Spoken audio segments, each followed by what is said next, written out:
Hello, listeners. Welcome to Marie Lives the Horror. This is episode 6 of the series True Paranormal Ghost Stories. In this episode, I bring you 5 haunting tales of true paranormal experiences. So without further ado, step into my horror chamber as we live the horror together. Number 1. 3 months living in a haunted cabin. I didn't believe in ghosts for the first 22 years of my life.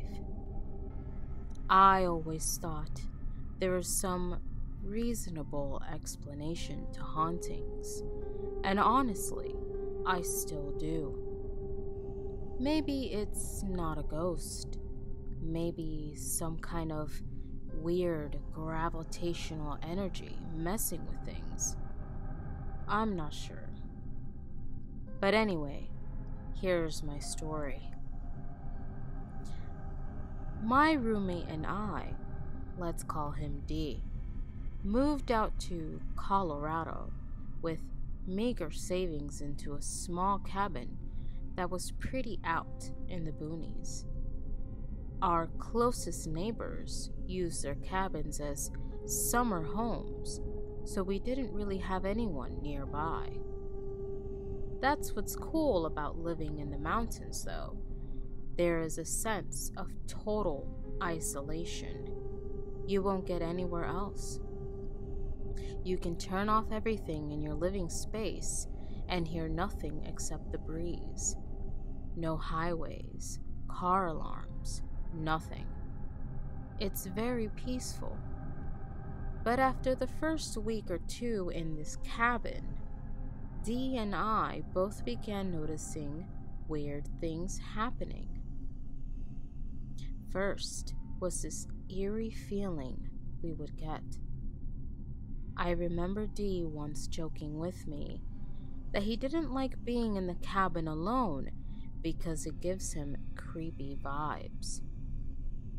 There was one back room in particular where if you stood in it at night, you would feel like you were being watched. Sometimes I'd come home from work and just have this sense of total dread and unease. At the time, I wrote it off as being paranoid. You know, hallucinating stuff that isn't there because I wasn't used to the total silence and winter isolation. I started noticing stuff getting moved around as well. One morning, my car keys would be missing, and I'd frantically search only to find them in a weird spot, like on top of our refrigerator.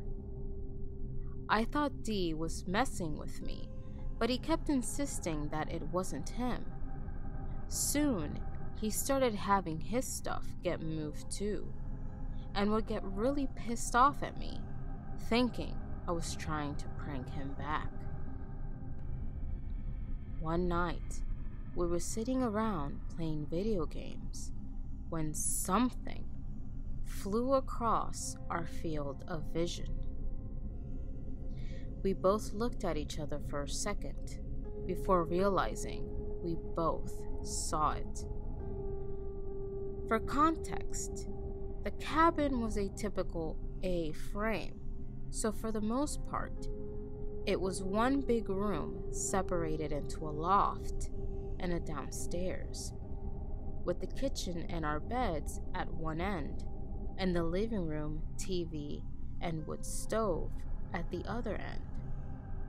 Whatever small object flew across the room had gone from the kitchen all the way to the front door. We examined it closer and found it. It was a single green bean from our meal that evening. We kind of held it up and looked at it for a second. It had flown all the way across the house, from the stovetop in the back, all the way to our front door. We really didn't have anything to say about it. It was just super weird. The next morning was when I knew our house was haunted. I was watching TV in the front room and taking some bong rips when suddenly, bam! The roll of toilet paper towels we had sitting on our kitchen counter flies into the bong, knocking it off the table and spilling water everywhere. The roll had been thrown with force, let me clarify, to the point where I thought Dee had tried to chuck it at me. I angrily turned around to tell him off. "Dude, you know you almost broke the bong, right?" Dee was in the shower the whole time, getting ready for work. I felt a chill go down my spine. Some sort of forced spirit, ghost, whatever, had thrown this across the room. Dee didn't believe me when I told him, and I couldn't blame him, but he soon came to his senses. The next couple of months spent at this cabin was craziness. Everything from car keys to full deck of cards to box cutters would be thrown around our apartment right in front of our eyes. We'd even hear weird growling sounds at night that sounded like they were right in the middle of our house. To be fair, sound carries weird in the mountains, so we probably just heard nearby animals on this one. One time, my roommate stormed out of the shower furiously. "Why the hell," he asked, "would you turn the lights out on me in the shower?" I told him I had no idea what he was talking about. But by far, the most frustrating thing was our stuff kept going missing. I mean, it got ridiculous. One night, we left our car keys in a very particular spot just to see if it were there in the morning. When we woke up, they were gone. But not just that, they had been tucked between the pages of To Kill a Mockingbird on our little bookshelf. It took us hours to find them. Another morning, I couldn't for the life of me find my phone. We tried calling it, and it would ring, sounding loudly throughout the house, but we couldn't pinpoint the exact spot. Finally, we tracked the ringing to the bathroom, but it sounded like it was coming from behind the damn wall. The vanity sort of hung there, so I figured, screw it. It's probably in the wall, seeing how weird everything is. Maybe there's a hole or something. I took the vanity off its hanging nail, and as soon as I move it, my phone slid out the back and clattered on the floor. Dee and I looked at each other. His face was totally pale. Like, how the hell could that even happen? How is that possible? The haunting got to the point of just being silly. We had a friend come to visit, and as soon as she opened the door, my car keys were thrown at her face from across the room. She was like, "Wait, is the cabin haunted?" We kind of joked that, yeah, things get thrown around sometimes. You just have to ignore it. She didn't want to stay there anymore, and that was the point when I asked my landlady if she could provide some history on the cabin we're renting. She got super defensive about it and claimed she had owned it for years and never had anything weird happen. Long story short, we got evicted a couple of months later. Don't want to go into why because there was really no good reason, and it's not the point of this story. But yeah, the uneasiness persisted till we moved out. Although in the last month of living there, the ghost chilled out on throwing objects at us. I still don't have a concrete explanation for the weird stuff that happened. But after that, I definitely believe in ghosts and other stuff we do not understand.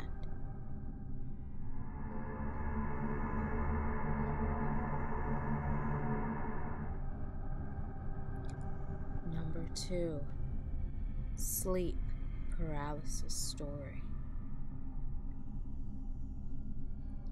One night, I was lying in bed, somewhere between awake and asleep. Suddenly, I realized I could not move. I felt a weight next to me and heard a voice, the sound of which made my blood run cold. The only thing I understood was the sheer evil of the language being spoken. Even if I try, I am unable to verbally imitate the sound. I closed my eyes, shut in fear, yet I could still see my surroundings. My view of the room shifted like a camera panning to the landing of the stairwell. There stood a figure, shrouded in darkness, but humanoid in shape. My heart was racing, my blood frozen, and the voice was coming from that figure. My view kept getting closer and closer to its face, and I saw its eyes begin to open, gleaming blood red.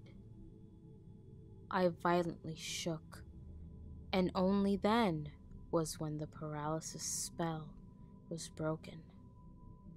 I quickly sat up and drew in a deep breath as warmth returned to my veins and the light to my surroundings returned. There was only one word I could conjure up to describe what had happened. Demonic.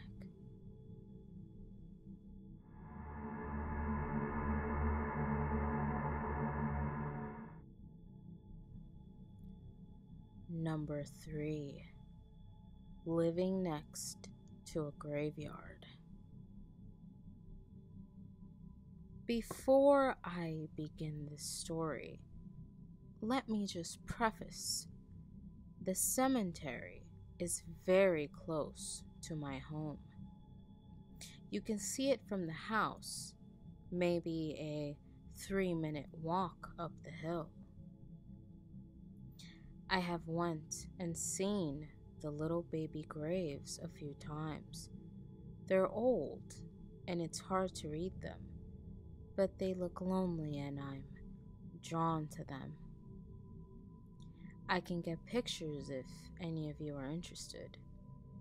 There are only a few unmarked graves, as well as the newer ones. I lived on my grandparents' farm during high school. They built a new house in 2015 on the lower side of a hill. Further up the hill is a small pond for cows, and at the top is a cemetery with very old and new graves. I always keep my door locked just because I liked privacy. I would hear footsteps on multiple occasions, right outside my door, through the house, and on the back porch. On the back porch, there are stairs to the original massive basement. Not sure if that matters. One night, my door, which was locked, opened suddenly, and I thought my grandpa was coming to tell me to go to bed, but no one was there.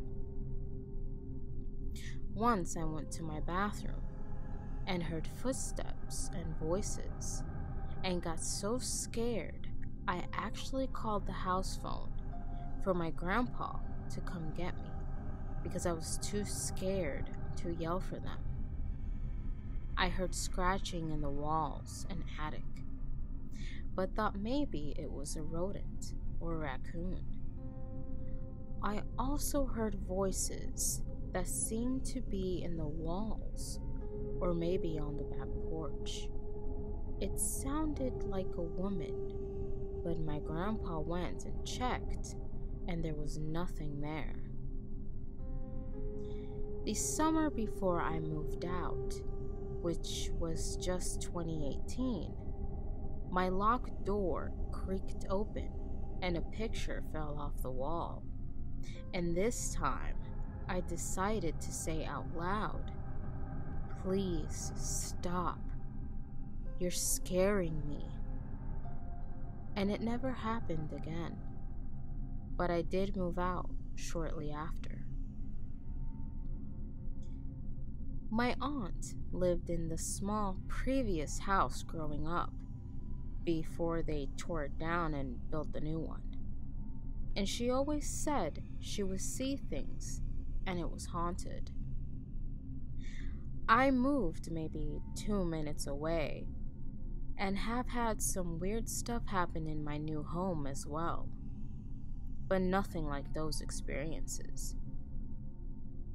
Writing this story, I just got a memory of before they built the new house. I was staying at the old house, sleeping on the couch with my sister, and I had dreams?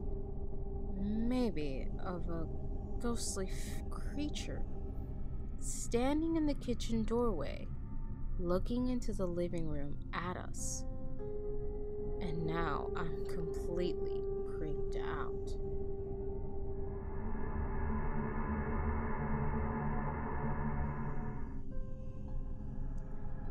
Number 4. Working in a haunted pet store. Okay, so I know it's not the spookiest of locations, but I think it must have been built on land that used to house something else. I have looked at city records, but couldn't find much other than it belonging to a farmer in the 1800s. The store had 2 spirits, one good and one not so good. So, some background. The store was a rectangle shape, longer in width than depth, and the entrance door was on the front right, looking at it from the outside, with the entrance to the back room diagonal from that, the couch counter along the front wall, a dog bath at the back wall, and the aisles running vertically. The middle aisles were shorter than the rest, so from the cash desk, you could see the dog wash at the back.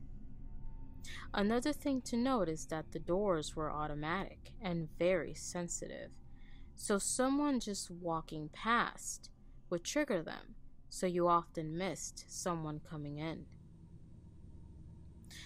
Now let's get on to the stories. Let's start with the kind lady. My first few experiences was with a person calling my name. It was odd because it only started when we got name tags. The first time was so vivid that I thought a friend had stopped by to visit me on my shift, and I actually went through the store looking for her.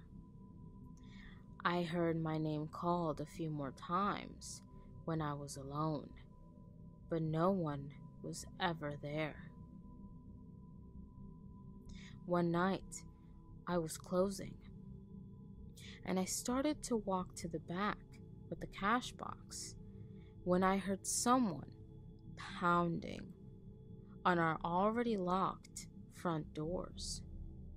This was well past closing at this point, and I knew my mom was already waiting for me outside. So I put away the cash, turned off the lights, armed the alarm to the store, and left. When I got in my mom's car, I asked her who had been knocking on the door, and she told me no one had been there. My mom had already been outside, so she showed up early and had been sitting there since 5 minutes before close, so there's no way she would have missed that. Another day, I was putting a large, heavy bag of pet food up in a shelf, and I grunted. A woman behind me said, "What's wrong?" I turned, starting to say, "Oh, the bag was just heavy." And there was absolutely no one there. The weirdest experience I had with this lady was her singing. It was around Christmas, and we had the radio playing Christmas songs. As I mentioned, you often missed hearing people come in. I was working in the aisle closest to the front doors when I heard someone on the other side of the store. They were singing along to the radio, doing the thing you do when you don't know all the words, so you hum some of the lines. I got to the second last aisle, and I could hear the singing was coming from the last aisle. When I rounded the corner, the singing stopped, and the aisle was empty. Now, here's the experience with the not so nice entity. He was a shadow man. We would always see him in the back of the store, mostly walking or gliding through the open area where the dog bath was. At first, I thought I was seeing things, but one day, myself and my manager were standing at the cash desk and watched this shadow man go from right to left through the space. For some reason, the shadow man didn't like me at all. Anytime I had to be back in the dog wash area, thankfully it wasn't often, I would get a blinding headache, which would go away as soon as I walked back up to the front. The last night I worked there, however, it was very quiet, and he decided it would be fun to follow me around the store.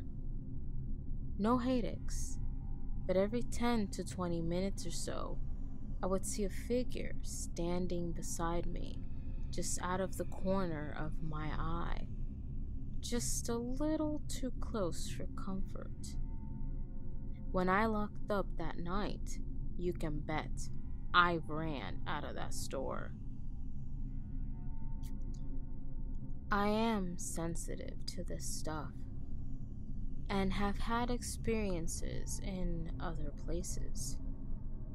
So, let me know if anyone wants to know more.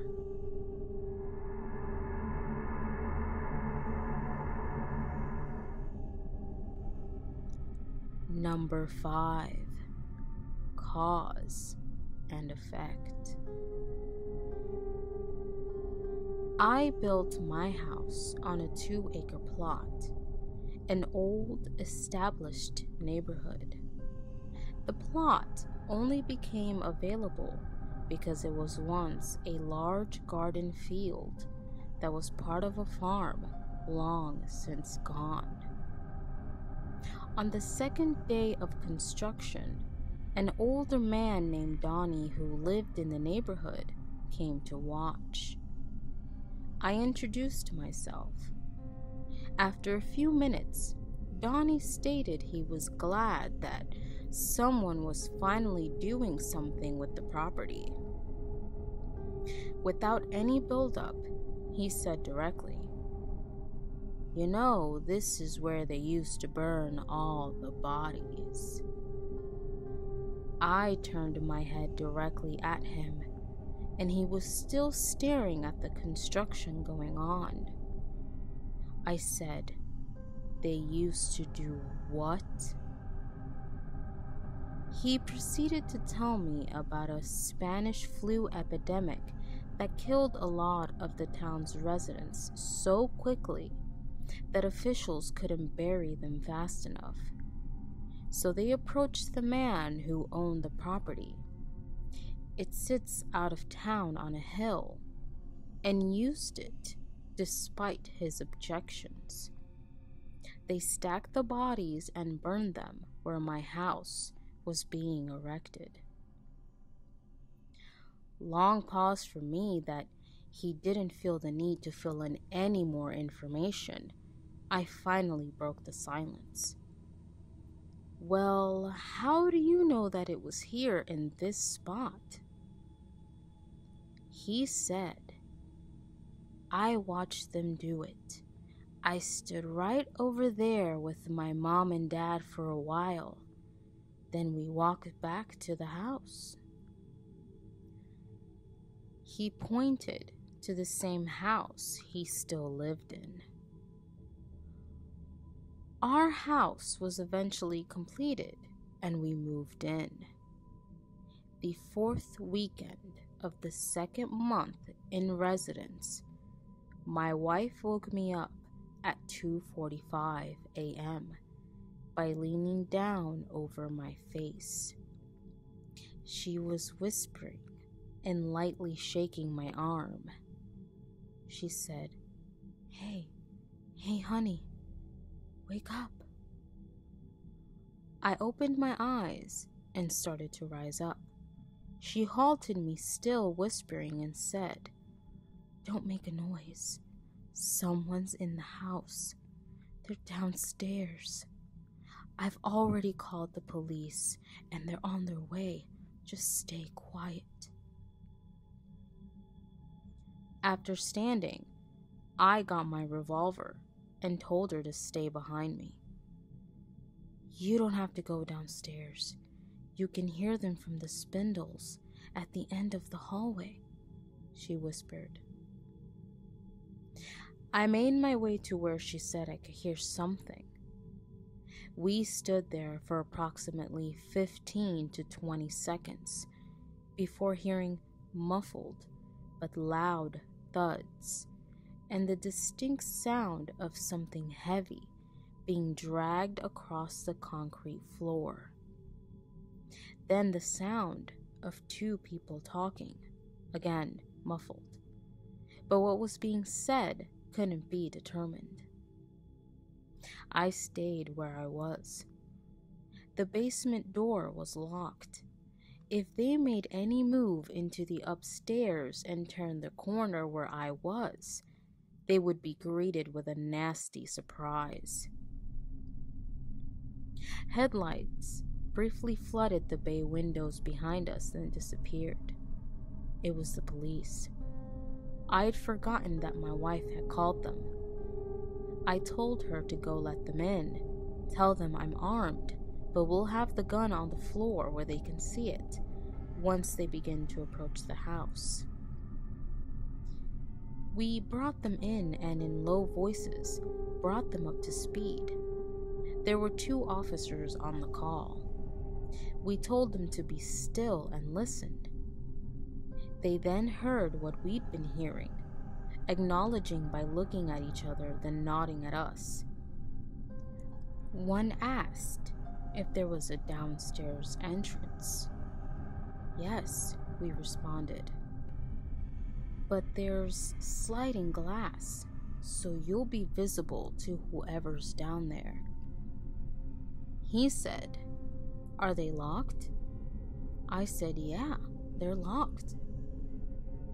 One of them went around the outside of the house, while the other walked towards the upstairs door to the basement. I whispered across to him that he would have to unlock the door before it would open. The cop opened the door quickly and loudly said, "This is the Muncie Police Department. Show yourself now in the flashlight. Hands on your head." There was no response. "Step out now," he repeated. After holding his position for several seconds, we heard taps on the sliding glass doors downstairs. It was the other cop who'd been shining his flashlight into the basement. The upstairs cop slowly went down the stairs, then walked over, unlocked the door, and let the second cop in. We walked across the family room to the top of the stairs and heard the 2 policemen talking in low, hushed tones. I said, "You guys okay down there? What's up?" One cop came walking up the stairs, and the other went out the downstairs door the way he had entered. The cop looked at my wife and me and said, "There's no one down there. My partner made it to the doors before I'd hollered down the stairs and flooded the basement through the glass with his flashlight. He didn't see anything down there."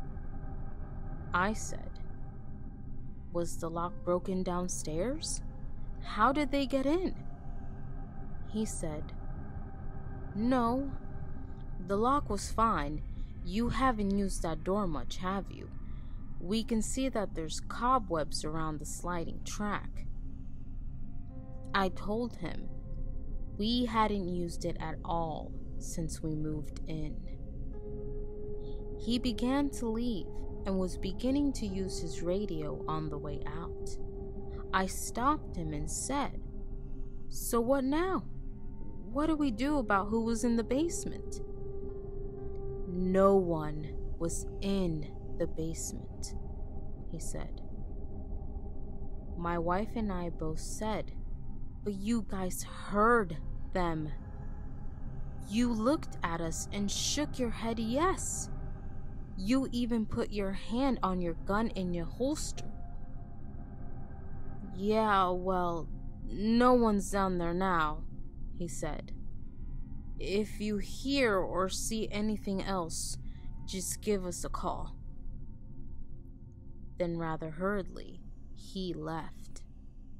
The second cop didn't even come inside the house. They left us standing there, looking at each other. That was it. And as I was writing this account, I'm reminded that I still have to live here.